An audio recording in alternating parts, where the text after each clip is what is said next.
So చాలా మందికి ICT ఏంటిది, ఎస్ఎంసీ ఏంటిది అని చెప్పేసి మల్టిపుల్ క్వశ్చన్స్ ఉంటాయి. సో ఇక్కడ నేను మీకు సింపుల్ గా చెప్పేస్తా ఇప్పుడు ఏందో. సో ఐసీటీ వచ్చేసి, ఎస్ఎంసీ వచ్చేసి పెద్దగా ఏం డిఫరెంట్ స్ట్రాటజీస్ అనేది కాదు. ఈ ఐసీటీ ఏదైతే ఉందో దానికి ఇన్నర్ సర్కిల్ ట్రేడర్ అంటాడు. ఆ ఇన్నర్ సర్కిల్ ట్రేడర్ నుంచి వచ్చిందే మనకి ఎస్ఎంసీ అన్నమాట. సో ఈ ఎస్ఎంసీ ఐసీటీ ఆల్మోస్ట్ సేమే, ఆల్మోస్ట్ అంటే 100% సేమే. యాక్చువల్లీ అక్కడ జస్ట్ చేంజ్ ఉన్నది. అక్కడ ఏంటంటే ఆ కాన్సెప్ట్స్ నేమ్స్ ఏవైతే ఉంటాయో, లైక్ ఫర్ ఎగ్జాంపుల్ మీరు ఇనే ఉంటారు, ఎస్ఎంసీలో వచ్చేసి మనకి చేంజ్ ఆఫ్ క్యారెక్టర్ అని చెప్పేసి ఒకటి ఉంటుంది, ఓకేనా. అదే చేంజ్ ఆఫ్ క్యారెక్టర్ కి వచ్చేసి మనము ఐసీటీ కాన్సెప్ట్ లో వచ్చేసి చూసి మనము మార్కెట్ స్ట్రక్చర్ షిఫ్ట్ అంటాము. ఈ రెండుటి క్రియేట్ చేసిన పర్సన్ ఒక్కతనే, ఓకేనా, మైకిల్ జే హెడిల్సన్. ఓకే, సో అక్కడ పెద్దగా ఏం డిఫరెన్స్ లేదు.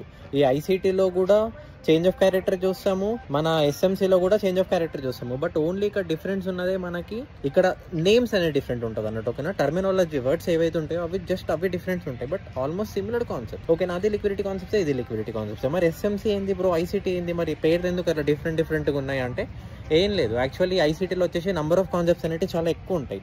సో అన్ని కాన్సెప్ట్స్ మనకు అవసరం లేదు అని చెప్పేసి దానికి సింప్లిఫై చేసిన కాన్సెప్ట్ వచ్చేసి మనకి ఎస్ఎంసీ కాన్సెప్ట్. సో ఒకటే గైస్, ఏంటంటే మార్కెట్ లోపల మల్టిపుల్ కాన్సెప్ట్స్ ఉంటాయి, బట్ మనం మల్టిపుల్ కాన్సెప్ట్స్ మనం నేర్చుకొని మనం ప్రో అయ్యేది ఏమి ఉండదు, అక్కడ ఏది పీకేది ఏమి ఉండదు. సో ఇక్కడ మనం ఏం చేయాలి అంటే ఏదైనా ఒక్క కాన్సెప్ట్ కి మనం స్టిక్ కావాలి, మెయిన్ ఇంపార్టెంట్. ఒక్క కాన్సెప్ట్ కి స్టిక్ అయ్యి కన్సిస్టెన్సీగా మీరు ట్రేడ్స్ పెడతా ఉంటే, రిస్క్ మేనేజ్మెంట్ ప్రాపర్ గా చేస్తూ ఉంటే done, you are already a profitable trader. అది అయిపోతే ఇక్కడ చాలా మంది ట్రేడర్స్ ఎందుకు ఇక్కడ ఫెయిల్ అయిపోతున్నాడు అంటే, ఫస్ట్ వచ్చిన 2-3 లాసెస్ చూసేసి అరే నాకు అయితే లేదు, నా వల్ల అయితే లేదు, అది ఇది అని చెప్పేసి ఏదో భయం పడతారు అన్నట్టు. బట్ అది కాదు గైస్, ఇక్కడ మనం ఏంటంటే రిస్క్ కి యాక్సెప్ట్ చెయ్యాలి. నువ్వు ఎప్పుడైతే రిస్క్ కి యాక్సెప్ట్ చేస్తావో అప్పుడే ఈ మార్కెట్ ఏందో రియాలిటీ ఫేస్ అనేది నీకు అర్థమవుతుంది. అప్పుడే నువ్వు దీంట్లో ప్రాఫిట్స్ అనేది మేక్ చేస్తావు అన్నట్టు.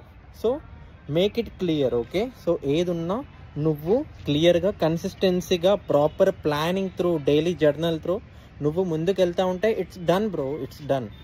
నువ్వు డెఫినెట్గా నువ్వు ప్రాఫిటబుల్ ట్రేడర్ అయిపోతావు, ఒక డౌటే లేదు. But all about mindset, okay. నువ్వు ఎప్పుడైతే కన్సిస్టెన్సీ బ్రేక్ చేస్తావో, ఎప్పుడైతే నీ పైన నువ్వు డిసిప్లిన్ అనేది కరెక్ట్గా ఉంచుకోలేవో, అప్పుడు డెఫినెట్గా ట్రేడింగ్ అనేదే కాదు, ఏ బిజినెస్ అయినా సరే, ఏదైనా సరే నువ్వు సక్సెస్ కావాలంటే డెఫినెట్గా నీకు కావాల్సింది consistency and discipline before going into the like any business or anything. Just try to learn something, ఓకేనా. మీరు ఎప్పుడైతే నేర్చుకుంటాడో అప్పుడే మీరు దాంట్లో కాలు పెట్టండి. దానికి ముందు కాలు పెడితే డెఫినెట్గా లాసెస్ ఫేస్ చేస్తాం మనం ఇక్కడ. సో అదే నేను చెప్పేది. సో ఒక్క కాన్సెప్ట్కి స్టిక్ అయిపోండి, యు ఆర్ డన్, అంతే. యు ఆర్ ప్రాఫిటబుల్ ట్రేడర్, అంతే. ఒక్క కాన్సెప్ట్కి స్టిక్ అయిపోయి అదే multiple times practice, consistency through మీరు చార్ట్స్ ముందు ఉంటే, డైలీ ఎగ్జిక్యూషన్స్ చేస్తే డెఫినెట్గా మీ సైకాలజీ కూడా సెట్ అయిపోతుంది. సైకాలజీ అనేది ఏం ఏదో పెద్ద రాకెట్ సైన్స్ కాదు. సో మీరు కన్సిస్టెన్సీగా మనం ఒక పని చేస్తూ ఉంటే అది మనకు అలవాటు అయిపోతూ ఉంటుంది. So guys keep learning, okay, and make sure to do follow to this Instagram channel. ఇలాంటి కంటెంట్స్ కూడా నేను చాలా పెడతా ఉంటా. So thank you.